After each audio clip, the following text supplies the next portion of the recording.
Hi, and thanks for logging on to the Daily DVAR Halacha. And here's a brand new halacha for you, and it's for Friday, 23rd day of September, 20th day of Elul. Here we go. Now, first of all, a reminder that we're going to start Slichos, at least Ashkenaz Jews are going to start Slichos on Motzai Shabbos, Saturday night. Some will do it at midnight, some will do it at exactly Chatzos, which is around 1 in the morning. But the idea is that at the beginning of that period, we're going to start saying it every single morning, which is the time of Ratzon, the time when God is most accepting of our prayers. And they are special extra prayers, in honor of Rosh Hashanah that is soon to arrive. Then every morning, most shuls are all going to do them in the morning before davening, and some shuls are going to do it before davening in the morning on Sunday morning also, instead of Saturday night. Some shuls will do it Saturday night, some shuls will do it Sunday morning. Put that in your plans. Now, one more question to dovetail with something that we said yesterday, and it's this. You know that Rosh Hashanah is the day of judgment, and then we have 10 days of repentance, and then the big day of repentance is Yom Kippur, which is 10 days later. A simple and obvious question that everyone would ask is that the order seems backwards.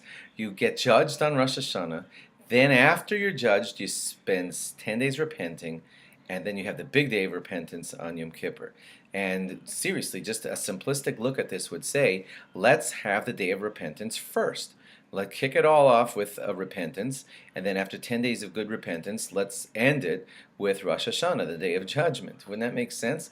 Instead of having the judgment and then scampering around saying, well, maybe it'll be delayed, maybe God will have mercy, maybe we could extend it. What are we doing?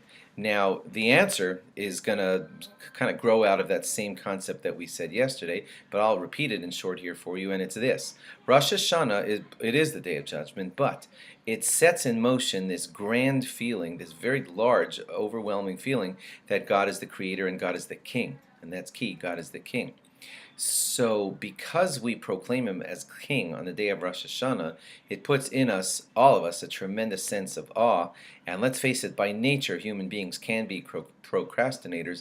And having the day of judgment with all of its awe of the greatness of the king first sets us into the this is how we work, that we feel that, we experience it, and then we say, oh my gosh, can I just have one more chance, can I? And then we scamper around and we do an amazing teshuvah repentance, hopefully, over the next 10 days. So although logic wouldn't dictate that Rosh Hashanah should be first, but human nature does dictate that Rosh Hashanah should be first, because that's how humans operate. They'll see the awesome power of the king on the day of Rosh Hashanah, and that's when they will most powerfully get going to have their repentance. So although logic wouldn't say it that way, human nature says Rosh Hashanah is first, and that's how God operates for us, knowing what he created and how we are. So he says we're going to have Rosh Hashanah first, you're going to get judged, and then the judgment can hang in the balance for 10 days, and on the 10th day, that's the day of repentance when it's all sealed, and we have 10 days to kind of make up, and then it's sealed on Yom Kippur. So that's the way it works. Have yourself a great Shabbos. Log on again after Shabbos for more. Bye-bye.